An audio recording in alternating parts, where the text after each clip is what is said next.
Hey everybody, welcome to THS Wrestling. I am Neesin and I am joined with the current NWA champion and all elite wrestler, Serena Deeb. How are you doing this morning? I'm doing awesome, Neesin. It's great to talk to you, and I really appreciate you having me on this show. Oh no, I appreciate you giving us your time and especially during this time. But I like to start all my interviews off with the same question: is what inspired you this morning? Ooh, um, honestly, it's a general question, general answer, but honestly, life. Like, it's a great week. Recording some podcasts. I had my second T-shirt get released on Shop Hey, AEW yesterday, and man, I'm wrestling next week, and I'm just excited about everything right now. I feel super motivated.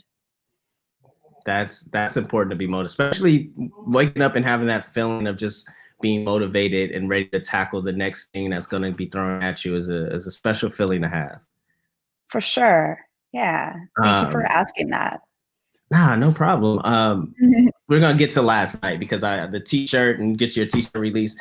I just want to say that you are, like I said, you are the current NWA Women's Champion, and that is on an esteemed list. We're talking Fabulous Moolah, we're talking Awesome Kong, we're talking Satanic Barry, we're talking Thunder Rosa, who won the title. How does it feel being part of that just prestigious list and holding that title? It feels incredible. I'm really proud. I'm super honored to be on that list of women. Those are people that have inspired me, from all generations, like everybody up until the former champion Thunder Rosa, who's somebody that I really admire. Her work ethic is pretty unparalleled. So to be on that list in wrestling history is an honor. I'm really excited, and doing this work with NWA in addition to AEW, I think it's special because it's something that hasn't been done in wrestling in a while. This cross promotion, and to be a part of that, somebody who represents this amazing historically significant company in the NWA, and now being able to bring that championship to Dynamite, defending it against AEW Women. And there's a lot going on, and I'm super excited that I'm right in the middle of that. What I hear you just said is basically you're holding two historic companies on your back. You're holding NWA and then AW, which is an historic jump off in its own right. Like from the a time of announcement to the people running it to now, like everything they're doing is historic, and just for that to be on your shoulders, what are you looking to do with that title? It's within AEW, within NWA, and now we're seeing crossover between Impact and AAA. Like all these, it's like the Voltron is forming, and you're right. You're that centerpiece holding that title. Absolutely. There's so much, like, well, first of all, I appreciate you saying that. And, just the stuff with Impact is really exciting as well. That's another cross promotion that I think could be really do some special things in this industry. New Japan is on that list as well. It's always been a dream of mine to wrestle on a New Japan show. Um, Mm-hmm. I know, it hasn't always been the promotion that showcases the women quite as much, but I think the way that wrestling has moved and evolved, more places that historically speaking didn't have a lot of women's action, I think they're more open to it. So I would love to wrestle for New Japan. I can't wait to go back to Japan in general.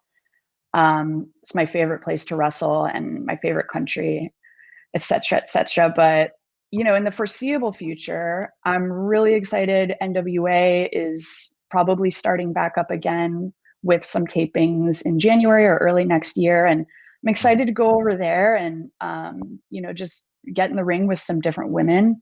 My intention as champion is to carry this championship all over the world, defend it all over the world. I would love to, I guess, be a platform to showcase other women that people aren't too familiar with. And, I think just all of this cross promotion that's going on is the possibilities are endless. And just the feeling of possibility in your life, when you have that in front of you, I'm taking the time to soak it up and, to be grateful for it, because it's taken a long time to get to this point, and I'm having a blast. And it looks like you're having a blast on Wednesday nights. You could definitely tell. And I want to get to Wednesday nights, but you said something very interesting. You said New Japan Wrestling and how females haven't been highlighted in that company, but with the evolving culture, there's a big opportunity there. And so Yeah. I didn't have this question prepared, but now that you said this, I want to ask you, Wrestle Kingdom, you versus who? Ooh, man. I mean, the immediate instinctual answer is to say Thunder Rosa. Mm. I think there's a lot more there. We haven't even touched on, we've had 3 matches, okay? This trilogy of Thunder Rosa, Serena Deeb, and it's a great foundation, but there's more magic to be made. And so that's somebody that I see myself working with more in the future, and doing big things with. My dream match is Meiko Satomura, but I think she's starting with NXT in the new year, so that might not be possible. But that's my dream match. I consider her the greatest woman in the ring out there. Well, we never say never, right? Like never. Right. And especially now in the landscape of wrestling, I had Rocky on not too long ago, and I asked him, what will it take for these companies to give us the super card match that we all dream about, with just different companies and promotions working together? And this is before AEW had the impact and all that. And he was just like, I think it's coming soon. And I think with the landscape of wrestling changing, we'll start seeing it. And with the pandemic ending. So I think by you saying these names, you're just speaking into existence, and you're working your way closer. And for you to be the pioneer of that, I'm all for it. And I know as fans, if there was fans here cheering me, they'll be all cheering you for it. So I so appreciate that. First of all, you're a great listener, by the way. Like, you're picking up on so many things. So I appreciate that. But yeah, I believe wholeheartedly, I believe in speaking things into existence. And so, yeah, like I appreciate that perspective, and I'm on board for that. no, I think I appreciate you for saying that, but I think that's what got you to where you are. You being basically the captain of the women's division along with the AEW champion, of course, but on Wednesday nights. And we seen that last night. Now, AEW has definitely taken their fair share in hits about the female division and just how they've been treated online. But the positive thing that I'm starting to see more, and that a lot of fans are starting to see, is giving women stories.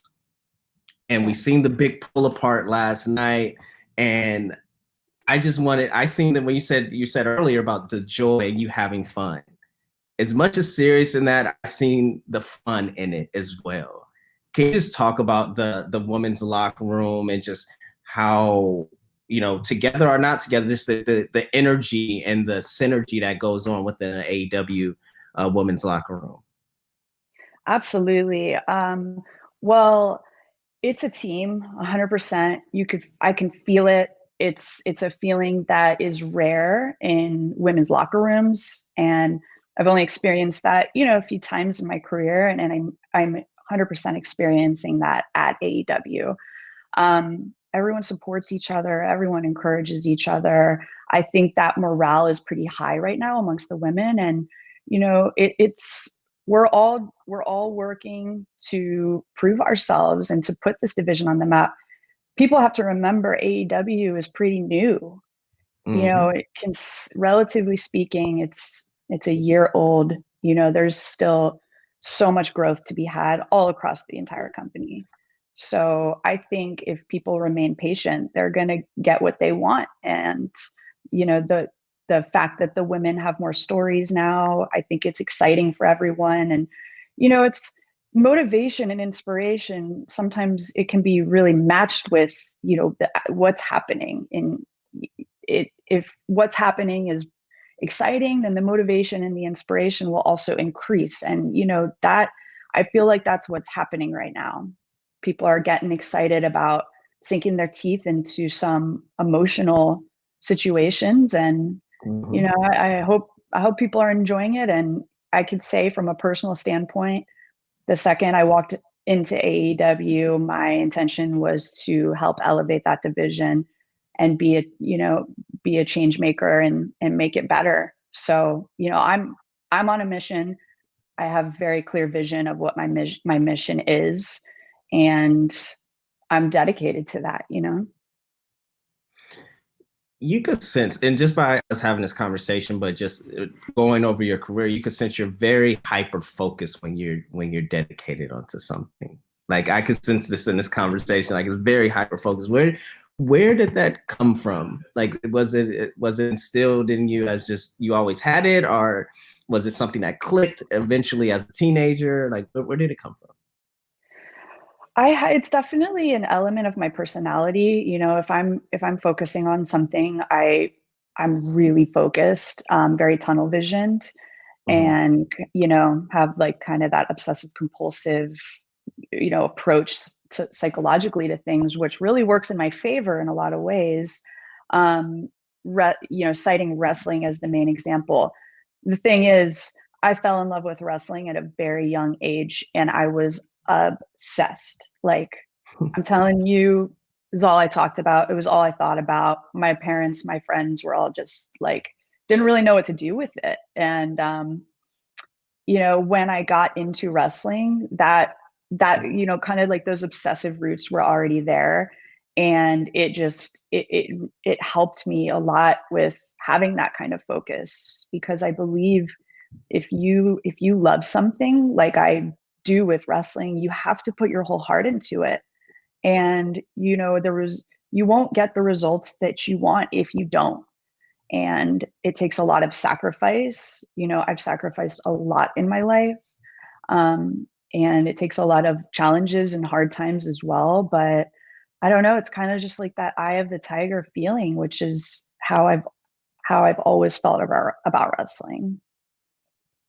I think that's what really makes you the perfect person to hold such a historic and prestigious championship like the NWA championship, and be on a historic and prestigious brand new wrestling brand like AEW. And that's why we're going to see you in New Japan eventually. We're speaking into existence. We're going to see you at Wrestle Kingdom in the sold out Tokyo Dome, right? Like that's why you have that. That's why I see that. So that's amazing. That's incredible. Thank you. I appreciate that. No problem. Before we go, I wanted to ask you, outside of wrestling, we are that hashtag show, and it's a geek pop culture website. Cool. We start to see wrestlers, and especially female women wrestlers, branch out, and whether it's Sasha Banks or Mandalorian, or Sonya Deville reading for Batwoman after a tweet and like actually getting a shot at it. And now we're starting to see, with all these superhero things coming about, what super villain would you want to play? Ooh.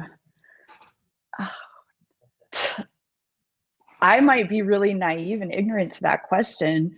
I wish I had a great answer for you. I guess somebody with dark hair. I mean, that's fair. That's you wouldn't want to dye your hair for a role. That you wouldn't want to do that. I don't know. Who do you see? I mean, I was saying villain, but when you started talking, I thought of Jessica Jones. Like the actual movie version of Jessica Jones would be very, very dope for you.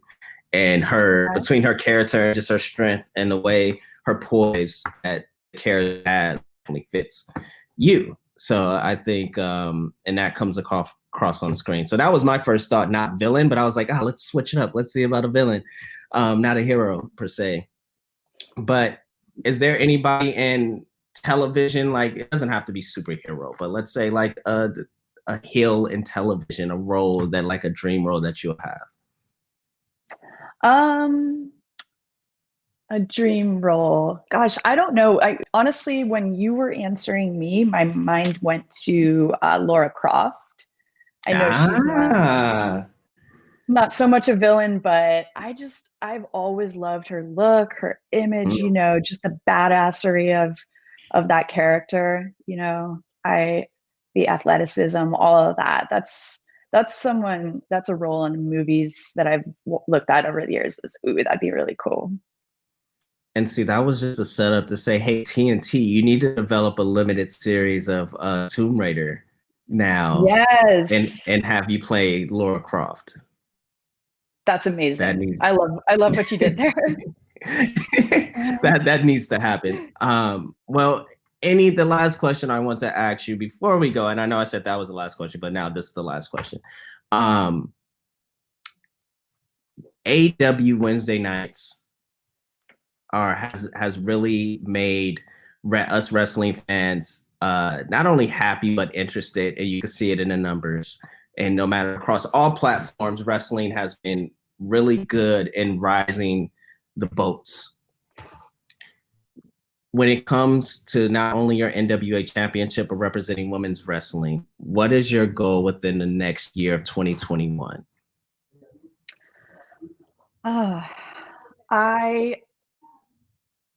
My goal is, as I stated earlier, just to try to elevate this division. I would love to see the women main event, whether that's, you know, Dynamite, whether that's a pay-per-view. I think that as the women grow and, you know, step up in that company, that would be a really cool thing to witness. And, you know, just to continue this cross promotion of different women possibly going to NWA, different women coming into AEW. All of that is something I would love to see happen. You know, just getting the most out of these partnerships. That's awesome. And I think as fans, that's what we're chomping at the bit at, especially after these last couple of weeks. So I just want to say thank you for your time and energy today. Really appreciate it.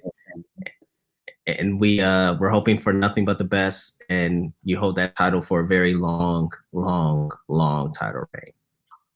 I really appreciate all your kind words. Thank you so much. No problem. Thank you. Want more? Make sure you follow us on Instagram at ths.wrestling.